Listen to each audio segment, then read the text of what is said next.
வணக்கம் நேர்களே, இன்னைக்கு முக்கியமான செய்திகள் என்ன அப்படிங்கறத ஷார்ட்டா பார்த்தலாம். ஃபர்ஸ்ட் நியூஸ் என்ன அப்படின்னா, தங்கத்தோட விலை குறைய ஆரம்பிச்சிருக்கு. அதே மாதிரி காப்பரோட விலையும் குறைய ஆரம்பிச்சிருக்கு. பொதுவா ஸ்டாக் மார்க்கெட்ல ஒரு ஜார்கன் உண்டு. என்னன்னா, நாம ஒரு ஸ்டாக் ஏறவே மாட்டேங்குது அப்படின்னு சொல்லி வித்தரலாம் அப்படின்னு விக்கிற அன்னைக்கு தான் அந்த ஸ்டாக் ஏறும். சோ அப்படி பார்க்கும்போது கமாடிட்டி மார்க்கெட்ஸ்ல தங்கத்தோட விலை குறையுமா குறையுமா குறையுமான்னு கேட்டுக்கிட்டு இருந்த நேரத்துல தங்கத்தோட விலை இப்போ குறைய ஆரம்பிச்சிருக்கு. பட் ஏன் குறையுது? காப்பரோட விலையும் குறைஞ்சிருக்கு.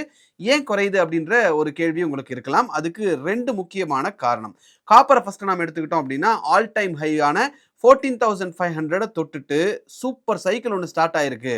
இனிமேல் காப்பர் தான் கோல்டு இந்த மாதிரியான விஷயங்கள்லாம் போயிட்டு இருந்த நேரத்துல டக்குன்னு காப்பரோட பிரைஸ் குறைய ஆரம்பிச்சிருக்கு. எவ்வளவு குறைஞ்சிருக்கு அப்படின்னா, நான் இன்ஸ்டாகிராம்ல கூட பார்த்தேன். 1 கிலோ காப்பர் அப்படிங்கிறது வந்து 1850 1900க்கு நாங்க சேல் பண்றோம் அப்படின்றதெல்லாம் நான் நிறைய இன்ஸ்டாகிராம் ரீல்ஸ் பார்த்தேன். ஆனா இன்னைக்கு எம்சிஎக்ஸ் மார்க்கெட்ல 1 கிலோ காப்பரோட பிரைஸ் 1169, ஆல்மோஸ்ட் 5% கிராஷ் ஒரு நாள்ல. டாப்ல இருந்து பாத்தீங்கன்னா 18% கிராஷ் ஆயிருக்கு. சோ இந்த கிராஷுக்கு மிக முக்கியமான காரணம் என்ன அப்படின்னு நீங்க கேட்கலாம். இமீடியட் ட்ரிகர் என்ன அப்படின்னு நீங்க பாத்தீங்கன்னா, ஃபர்ஸ்ட் கோல்டு சொல்லலாமா, காப்பர் சொல்லலாமா? சரி, ஃபர்ஸ்ட் வந்து நான் கோல்டு சொல்லிடுறேன். கோல்டுக்கு காரணம் என்ன? கோல்டோட பிரைஸ் ஏன் குறைஞ்சிக்கிட்டே இருக்கு அப்படின்னா, எக்கனாமிக்ஸ் மட்டும் முக்கியமான காரணம் இல்ல, பாலிடிக்ஸும் மானிட்டரி பாலிசியும் இதுல ரொம்ப முக்கியமான விஷயமா பார்க்கப்படுது. ஃப்ரைடே மார்க்கெட் சென்டிமெண்ட் டக்குன்னு ரிவர்ஸ் ஆனதுக்கு முக்கியமான காரணம் என்ன அப்படின்னு பாத்தீங்கன்னா, யுஎஸ் பிரசிடென்ட் டொனால்ட் ட்ரம்ப் ஒரு முக்கியமான ஒரு அனௌன்ஸ்மெண்ட்டை வெளியிட்டார். இங்கேயும் மறுபடியும் அதே டொனால்ட் ட்ரம்ப் தான் டப்னு ஒரு அனௌன்ஸ்மெண்ட்டை வெளியிட்டார். அது என்னன்னா, ஃபெடரல் ரிசர்வுக்கு நியூ சேர்மன் இனிமேல் இவர் தான் நான் நாமினேட் பண்றேன், அவர் பேரு கெவின் வார்ஷ் அப்படின்னு சொல்லி ஒரு நாமினேஷன் அனௌன்ஸ்மெண்ட்டை அவர் கொடுத்தாரு. இப்ப இருக்கக்கூடிய ஃபெடரல் ரிசர்வ் கவர்னருடைய பேர் வந்து ஜெரம் பவுல். அடுத்த அவருடைய டேர்ம் முடிஞ்சு அடுத்த ஒரு கவர்னர் வர போறாரு. அந்த கவர்னரா நான் வந்து கெவின் வார்ஷை நாமினேட் பண்றேன் அப்படின்னு சொல்லி ட்ரம்ப் ஒரு அனௌன்ஸ்மெண்ட்டை கொடுக்கிறார். சோ மார்க்கெட் கெவின் வார்ஷை எப்படி பாக்குறாங்க அப்படின்னா, இவர் வந்து இன்ஃப்ளேஷனை எப்பயுமே கட்டுக்குள்ள வச்சுக்கணும் அப்படின்னு நினைக்கக்கூடிய ஒரு ஆள். ஒரு 10-15 வருஷத்துக்கு முன்னாடி இவர் ஏற்கனவே ஃபெடரல் ரிசர்வ் ஒரு கமிட்டியில இருந்தப்போ இந்த இன்ட்ரெஸ்ட் ரேட் எல்லாம் நம்ம எப்பயுமே ஹைல தான் வச்சிருக்கணும் அப்படின்ற மாதிரியான விஷயங்களை தன்னுடைய கருத்துக்களா சொல்லியிருந்தார். மார்க்கெட்ல உடனே அதை ரீவைண்ட் பண்ணி பார்த்து இவர் எப்படிப்பட்டவர், இவர் வந்தா இன்ட்ரெஸ்ட் ரேட்டை குறைப்பாரா ஜாஸ்தி பண்ணுவாரா அப்படின்னு எல்லாம் ஸ்டடி பண்ணி டக்குன்னு கோல்டு பிரைஸ் அடிச்சிட்டாங்க. ஆனந்த் சார் நமக்கு மணி பேஜ்ல பல தடவை சொல்லியிருக்காரு, யூஎஸ்ல ஃபெடரல் ரிசர்வ் இன்ட்ரெஸ்ட் ரேட்டை குறைச்சாங்கன்னா கோல்டு பிரைஸ் இன்க்ரீஸ் ஆகும், அதே சமயம் இன்ட்ரெஸ்ட் ரேட்டை ஜாஸ்தி பண்ணாங்கன்னா கோல்டு பிரைஸ் குறைய ஆரம்பிக்கும் அப்படின்னு இந்த ரெண்டுக்கும் இருக்கிற வித்தியாசத்தை பல தடவை நமக்கு சொல்லியிருக்காரு. பட் கெவின் வார்ஷை பொறுத்த வரைக்கும் அவர் இன்ட்ரெஸ்ட் ரேட்டை ஹையா வச்சுக்கக்கூடிய ஒரு ஆள் அப்படின்னு மார்க்கெட் பார்த்ததுனால கோல்டோட பிரைஸ் விழ ஆரம்பிச்சிருக்கு. இது ஒரு மிக முக்கியமான காரணம். அடுத்தது காப்பருடைய பிரைஸ் விழறதுக்கு முக்கியமான காரணம் என்ன அப்படின்னா, சைனாவுடைய ஸ்பெகுலேட்டிவ் மணி. சைனீஸ் தான் வந்து அதிகமா காப்பர்ல பணத்தை கொட்டி அதோட பிரைஸை கண்ணா பின்னாடி ஏத்தி விட்டுருக்காங்க. இந்த ரீசென்ட் ரேலிக்கு மிகப்பெரிய காரணம் சைனீஸோட ஃபண்ட்ஸ். இதை நம்ம முன்னாடி பேசின மக்கள் பேஜ்லயும் தெளிவா எக்ஸ்பிளைன் பண்ணிருந்தோம். ஆனா ஒரு டன் காப்பர் அப்படிங்கிறது $14,000 கிராஸ் பண்ணணும், அவங்களுக்கே உண்மையிலேயே பயம் வந்துருச்சு. ரிஸ்க் ரொம்ப ஜாஸ்தி எடுக்கிறோமோ அப்படின்ற ஒரு தாட்.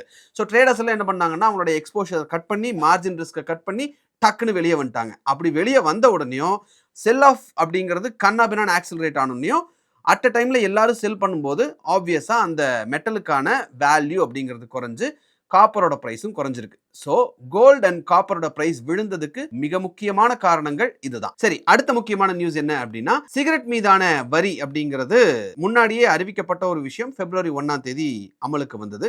பிப்ரவரி 1ஆம் தேதி பட்ஜெட்ல மத்திய நிதியமைச்சர் நிர்மலா சீதாராமன் அவர்கள் பங்கு பரிவர்த்தனை மீதான வரி, செக்யூரிட்டிஸ் டிரான்சாக்ஷன் டாக்ஸை இன்க்ரீஸ் பண்ணாங்க. பொதுவா இதை ஈஸியா புரிஞ்சுக்கிறதுக்கு ஒரு விஷயம் சொல்றேனே, ஒரு நாட்டினுடைய அரசாங்கம் பொதுவா என்ன விரும்பும்? மக்கள் சட்டத்தை மீறக்கூடாது, குற்றம் செய்யக்கூடாது, சமூகத்துக்கு எந்த கேடும் தர மாதிரியான விஷயங்களை அவங்க செய்யக்கூடாது. அந்த மாதிரியான விஷயங்களை செய்யாம இருக்கிறதுக்கு கடுமையான ரூல்ஸ் போடுவாங்க. இதுவே ஒரு பொருள் அந்த மாதிரியான விஷயமா இருந்தா அதிகமா டாக்ஸ் போடுவாங்க. ஏன்? இதை வந்து மக்கள் செய்யக்கூடாது, நல்லதில்லை அப்படின்ற ஒரு விஷயத்துக்காக அதை செய்வாங்க. ஆனா ஒரு பாயிண்ட்டுக்கு அப்புறம் நீங்க எவ்வளவுதான் டாக்ஸ் போட்டாலும் அந்த சேல்ஸ் அப்படிங்கிறது தொடர்ந்து இன்க்ரீஸ் ஆகிட்டே இருந்ததுன்னா நீங்க தொடர்ந்து அதன் மீது வரியை இன்க்ரீஸ் பண்ணிட்டே போவீங்களா, இல்ல அதோடைய விற்பனையை குறைக்கணும்னு பாப்பீங்களா அப்படின்ற ஒரு விஷயம் இருக்கு. இதை வந்து சின்டாக்ஸ் பாரடாக்ஸ் அப்படின்னு சொல்லுவாங்க. அதிகமா சேல் ஆகுது அப்படின்றதுனால நாமளும் கொஞ்சம் அதன் மூலமா வருமானம் பார்த்துக்கலாமே அப்படின்ற ஒரு தாட் பொதுவாகவே வந்துடும் அப்படிங்கிறது சைக்காலஜியில முக்கியமா சொல்லக்கூடிய ஒரு விஷயம். வரலாற்றை நீங்க எடுத்து பார்த்தீங்க அப்படின்னா, சிகரெட், லிக்கர் இது மேல எல்லா நாடுகளுமே அதிகமா டாக்ஸ் போட்டிருப்பாங்க. அதுக்கு அவங்க சொல்ற ரீசன் என்ன? உடம்புக்கு நல்லதில்லை, மாரல் கன்சர்ன் இருக்கு, இது ஒரு அடிக்ஷனை ஏற்படுத்தும் அப்படின்ற மாதிரியான விஷயம் எல்லாம் சொல்லுவாங்க. ஆனா உண்மை என்ன அப்படின்னா, இந்த 2 பொருளுமே லா ஆஃப் டிமாண்டுக்கு பெரிய எக்ஸெப்ஷன். அதாவது என்னதான் டிமாண்ட் இன்க்ரீஸ் ஆனாலும் இதோடைய விற்பனை அப்படிங்கிறது குறைய போறதே இல்ல. பிரைஸ் உயர்ந்தாலும் டாக்ஸ் அதிகரிச்சாலும் இதோட ரெவென்யூ அப்படிங்கிறது அரசுக்கு வரக்கூடிய ரெவென்யூ அப்படிங்கிறது தொடர்ந்து உயரத்தான் போகுது. இது வந்து ஒரு பாயிண்ட்ல ரெவென்யூ பேக் போனாவும் மாறும் அப்படிங்கிறது ஒரு ஓப்பன் சீக்ரெட்டா இருக்கக்கூடிய சிச்சுவேஷன்ல இந்த லாஜிக் இப்போ ஃபினான்ஷியல் மார்க்கெட்குள்ளேயும் வந்திருக்கு அப்படின்ற ஒரு சந்தேகம் சாமானிய மக்கள்கிட்ட எழுந்திருக்கு. குறிப்பா டெரிவேட்டிவ்ஸ் ட்ரேடிங்ல இந்தியா வந்து இப்போ நம்பர் 1 அப்படின்ற ஒரு கருத்தும் முன்வைக்கப்படுது. இந்த கான்டெக்ட்ல தான் மத்திய நிதியமைச்சர் நிர்மலா சீதாராமன் என்ன பண்றாங்க அப்படின்னா ஒரு கிளாசிக் ரெவென்யூ சீக்கிங் மூவ் பண்ணிருக்காங்க. என்ன அப்படின்னா ஃபியூச்சர்ஸ் அண்ட் ஆப்ஷன்ஸ்ல நீங்க ட்ரேட் பண்ணும்போது செக்யூரிட்டிஸ் டிரான்சாக்ஷன் டாக்ஸை இன்க்ரீஸ் பண்ணிருக்காங்க. சோ இந்த காஸ்ட் பெருசா நமக்கு தெரியாம இருக்கலாம். ஆனா இதுல வரக்கூடிய சிக்னல் அப்படிங்கிறது ரொம்ப ஸ்ட்ராங்கான ஒரு விஷயமா நம்ம பார்க்கணும். இந்த எஸ்டிடியை வந்து இன்க்ரீஸ் பண்ணியிருக்கிறது செக்யூரிட்டிஸ் டிரான்சாக்ஷன் ஹைக் அப்படிங்கிறது ரெவென்யூக்காக பண்ணியிருக்காங்களா இல்ல மார்க்கெட்ல இருக்கக்கூடிய ஸ்பெகுலேஷனை குறைக்கணும் அப்படின்றதுக்காக பண்ணியிருக்காங்களா அப்படின்றத நம்ம பார்க்கணும். இதை நம்ம முழுசா தெரிஞ்சுக்கிறதுக்கு ஹிஸ்டாரிக்கலா ஒரு பேசிக்கான கான்டெக்ஸ்ட நம்ம புரிஞ்சுக்க வேண்டியது இருக்கு. என்ன அப்படின்னா இந்த செக்யூரிட்டிஸ் டிரான்சாக்ஷன் டாக்ஸை 2004 ஆண்டு அப்போதைய நிதியமைச்சராக இருந்த திரு ப சிதம்பரம் அவர்கள் தான் இன்ட்ரோடியூஸ் பண்ணி வைக்கிறாங்க. அப்ப அவர் சொல்லும்போது என்ன சொல்றார் அப்படின்னா இந்த லாங் டர்ம் கேபிட்டல் கெயின்ஸ் அப்படிங்கறத ஸ்கிராப் பண்ணிட்டு ஒரு ஸ்மால் டிரான்சாக்ஷன் டாக்ஸை நான் கொண்டு வரேன் அப்படின்னு சொல்லி அவர் சொல்லியிருக்காரு. அவர் சொன்ன முக்கியமான விஷயம் என்ன அப்படின்னா கேபிட்டல் கெயின்ஸ் டாக்ஸ் அப்படின்னு ஒரு விஷயம் கேபிட்டல் மார்க்கெட்ஸ்குள்ள அதாவது ஸ்டாக் மார்க்கெட்ல இருக்கக்கூடிய டிரான்சாக்ஷன்ஸ்குள்ள வந்தது அப்படின்னா அது ஒரு மிகப்பெரிய காம்ப்ளெக்ஸ் இஷ்யூவா மிகப்பெரிய பிரச்சனையா மாறுது. அதனால நான் வந்து இந்த LTCG long term capital gains abolish பண்ணிட்டு ஒரு ஸ்மால் செக்யூரிட்டிஸ் டிரான்சாக்ஷன் டாக்ஸ் அப்படின்னு சொல்லி ஒரு குறைந்த அமௌண்ட்டை நான் கொண்டு வரேன் அப்படின்னு சொல்லி 2004 ஆண்டு இதை இன்ட்ரடியூஸ் பண்றாரு. அதுக்கப்புறம் அது தொடர்ந்து இருந்துகிட்டே இருக்கிறப்போ திரும்பவும் 2018 ஆண்டு இந்த லாங் டர்ம் கேபிட்டல் கெயின்ஸ் அப்படிங்கிறது மத்திய அரசால் ரீஇன்ட்ரோடியூஸ் பண்ணப்படுது. சரி, லாங் டர்ம் கேபிட்டல் கெயின்ஸ்க்கு பதிலாக தானே இந்த செக்யூரிட்டிஸ் டிரான்சாக்ஷன் டாக்ஸ் அப்படின்றத ஸ்டாக் மார்க்கெட்ஸ்ல கொண்டு வந்தாங்க. ஆனா 2018 மறுபடியும் இன்ட்ரோடியூஸ் பண்ணும்போது செக்யூரிட்டிஸ் டிரான்சாக்ஷன் டாக்ஸும் இருந்தது, ஷார்ட் டர்ம் கேபிட்டல் கெயின்ஸும் கொண்டு வந்துட்டாங்க, லாங் டர்ம் கேபிட்டல் கெயின்ஸும். இந்த மூணும் ஒரே நேரத்தில் கொண்டு வந்தது. இப்போ வரைக்கும் இந்த 3 டாக்ஸும் இருக்கிறது தான் சாமானிய மக்கள்கிட்ட மார்க்கெட்ல இருக்கக்கூடிய ஸ்பெகுலேஷனை எஃப்என்டோல இருக்கக்கூடிய ஸ்பெகுலேஷனை கட் பண்றதுக்காக குறைக்கிறதுக்காக கவர்மெண்ட் வந்து டாக்ஸை இன்க்ரீஸ் பண்ணியிருக்காங்களா இல்ல மத்திய அரசினுடைய ரெவென்யூவை இன்க்ரீஸ் பண்றதுக்காக இதை கொண்டு வந்திருக்காங்களா அப்படின்ற ஒரு சந்தேகத்தை கொண்டு வந்திருக்கு.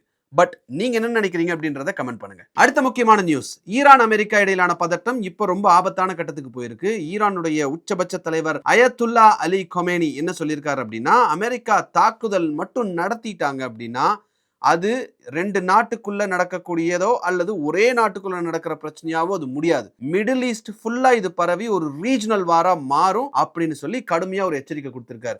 இந்த வார்னிங் வந்து அமெரிக்க அதிபர் டொனால்ட் ட்ரம்ப் கம்மன் இருக்காம மிடில் ஈஸ்ட்ல வந்து அவருடைய ராணுவ பிரசன்ஸை இன்க்ரீஸ் பண்ணது, வார்ஷிப்ஸை கொண்டு போய் அங்க டிப்ளாய் பண்ணது, ஈரானுடைய நியூக்ளியர் ப்ரோக்ராம் மேல குறி வச்சு நான் தாக்குதல் நடத்த போறேன் அப்படின்னு தொடர்ந்து பயமுறுத்திட்டே இருந்ததன் காரணமா அயத்துல்லா கொமேனி இந்த ஒரு விஷயத்தை அவர் சொல்லியிருக்காரு. அதே சமயம் அமெரிக்கா ஃபர்ஸ்ட் மூவ் எடுத்துருச்சு அப்படின்னா உலகமே இதுக்கு விலை கொடுக்க வேண்டியது இருக்கும் அப்படின்ற ஒரு விஷயத்தையும் அவர் சொல்லியிருக்காரு. இப்படி எல்லாம் ஒரு பிரச்சனை போயிட்டு இருக்கும்போது மற்ற நாடுகளுக்கு கவலை என்ன அப்படின்னா உக்ரைன் பிரச்சனை இன்னும் முடியல, காசா ப்ராப்ளம் இன்னும் முடியல, ரெட் சி கான்ஃபிளிக்ட் ஒரு பக்கம் நடந்துட்டு இருக்கிறப்போ ஈரான் யூஎஸ் பிரச்சனையும் வெடிச்சது அப்படின்னா இன்டர்நேஷனல் எக்கானமி என்ன ஆகும், குளோபல் மார்க்கெட்ஸ் என்ன ஆகும், ஆயில் பிரைசஸ் என்ன ஆகும், இது உலக அரசியலே மிகப்பெரிய அளவில் ஒரு பாதிக்கக்கூடிய விஷயமா மாறக்கூடிய வாய்ப்பு அப்படிங்கிறது இருக்கு. இது எல்லாமே ட்ரம்ப்போட கையில் இருக்கு. ட்ரம்ப்பை யார் கண்ட்ரோல் பண்ண போறாங்க அப்படின்ற ஒரு பயத்தோட உலகமே ட்ரம்ப்பை இப்ப பார்த்துக்கிட்டு இருக்கு. ஸோ உங்களுக்கும் அதே தாட் தான் இருந்ததுன்னா நீங்க இந்த நியூஸ் பத்தி கமெண்ட் பண்ணுங்க. இந்த வீடியோ உங்களுக்கு பிடிச்சிருந்தா இந்த வீடியோவை லைக் பண்ணுங்க, ஷேர் பண்ணுங்க, கமெண்ட் பண்ணுங்க, சப்ஸ்கிரைப் பண்ணுங்க. தேங்க்யூ.